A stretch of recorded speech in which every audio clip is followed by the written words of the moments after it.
Cette femme attend depuis 15 ans qu'on vienne les sauver. 15 ans qu'on les a abandonnées et qu'elles survivent sur l'île de sable, cette île surnommée sèchement par les marins de l'époque, le danger.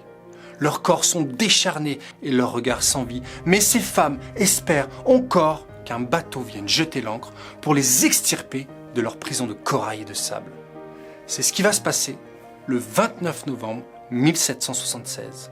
Les marins à bord de la chaloupe qui s'approche de l'île vont avoir du mal à croire ce qu'ils voient. Une des 7 femmes tient dans ses bras un bébé de 8 mois.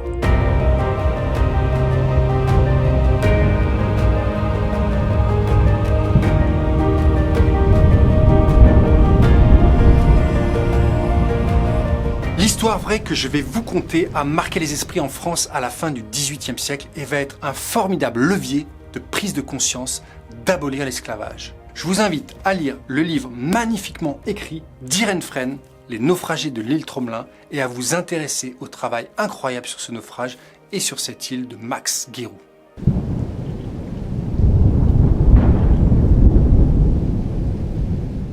En 1761, l'Utile, bateau de commerce de la Compagnie des Indes, avec à son bord plus de 300 personnes, file vers le continent asiatique.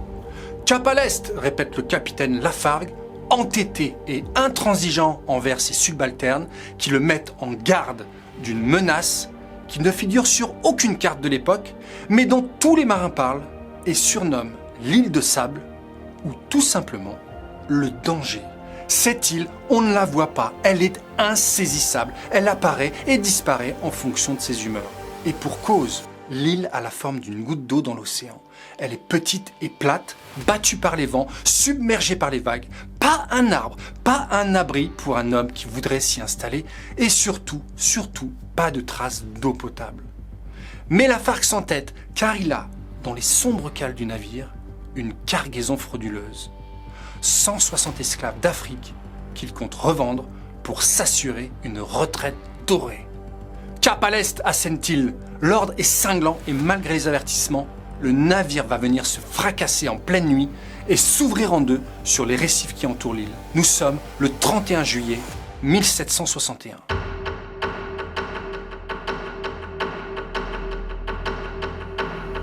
La moitié des esclaves et une dizaine de marins meurent noyés, tandis qu'au petit matin, les autres arrivent à rejoindre la plage. Sur l'île, on a retrouvé la terre ferme, mais c'est maintenant l'heure de la survie. Les naufragés ont de quoi manger, tortues, crabes, oiseaux et ce qu'on a trouvé dans les tonneaux qui se sont échoués. Mais l'eau devient une nécessité urgente pour les 230 rescapés qui se séparent en 2 camps. Les marins d'un côté, les esclaves de l'autre. Au bout de quelques jours, on va creuser un puits au centre de l'île et trouver une petite flaque d'eau saumâtre qui fera l'affaire. Les conditions sont si rudes que les femmes et les hommes tombent comme des mouches. Il faut donc agir vite pour partir de cette île maudite. Lafargue n'est plus que l'ombre de lui-même, mais son lieutenant, Castellan, a pris les rênes du pouvoir et de l'action et entreprend de construire avec les restes de l'épave un bateau, une prame qui sera leur délivrance. Tout le monde met la main à la pâte, même les esclaves qu'on est venu trouver. Ils aident à bâtir cette délivrance, mais comprennent rapidement que le bateau n'aura pas de place pour eux. Trop petit.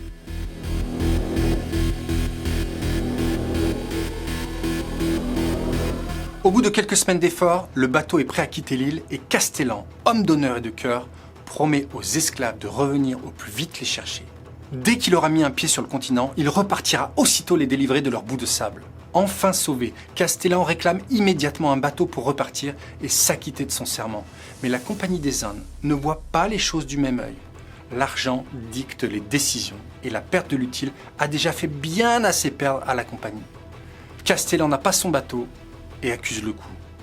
De retour en France, il va se battre encore quelques années pour sauver sa promesse et les esclaves, encore sur l'île, vont le hanter jusqu'à sa mort.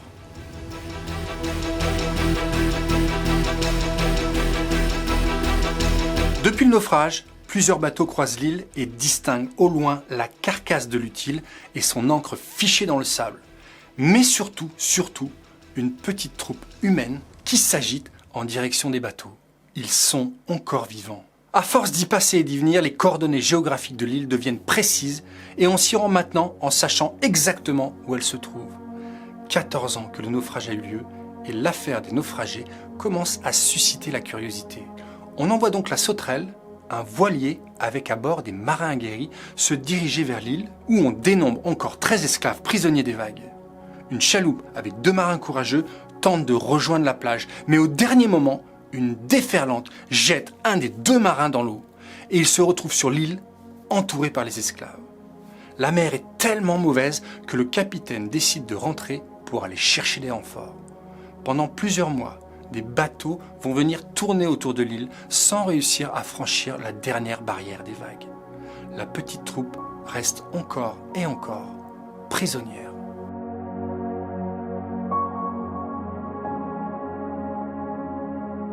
On décide d'y aller en novembre. Pourquoi novembre? Parce que la mer est peu agitée et que le temps est calme. Quand on arrive vers l'île, c'est la stupéfaction. Il reste 7 femmes et on en distingue une qui tient un nourrisson dans ses bras. Le lendemain, au petit matin, c'est le signal. On met la chaloupe à la mer. Nous sommes le 29 novembre 1776, soit 15 ans après le naufrage de l'Utile. Les femmes sont déjà là. La chaloupe a abordé sans péril et elles montent à bord pour rejoindre le bateau. Elles sont d'une maigreur à faire peur, la peau craquelée par le soleil et leur regard en dit long sur ce qu'elles ont traversé durant toutes ces années. Elles ne parlent pas, elles sont enfin libres, libérées de cette île. Et pourtant, toutes ces femmes s'inquiètent. Elles ont laissé sur l'île une chose qui était présente à leur arrivée et qu'elles viennent d'abandonner. Cette chose, cette part d'elles-mêmes, c'est leur feu. Le feu qui ne s'est jamais éteint durant 15 ans, qu'elles ont protégé au prix de terribles sacrifices durant les cyclones et les ouragans. Ce feu qui était le centre de tout, le foyer, la chaleur de leurs âmes. Sur le bateau qui les ramène vers le continent, une d'elles chuchote « Il doit être éteint maintenant ».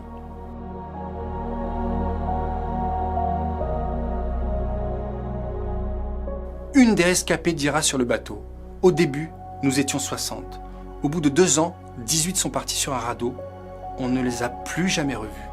Pendant 12 ans, nous étions 13. Puis, le marin blanc est arrivé et nous étions 14. 7 mois après l'arrivée du marin blanc, mon enfant est né. Nous étions 15. Et 5 mois se sont passés encore et 3 hommes et 3 femmes sont partis sur un radeau avec le marin blanc. On ne les a plus jamais revus. C'était il y a 15 semaines. À votre arrivée, nous n'étions plus que 8.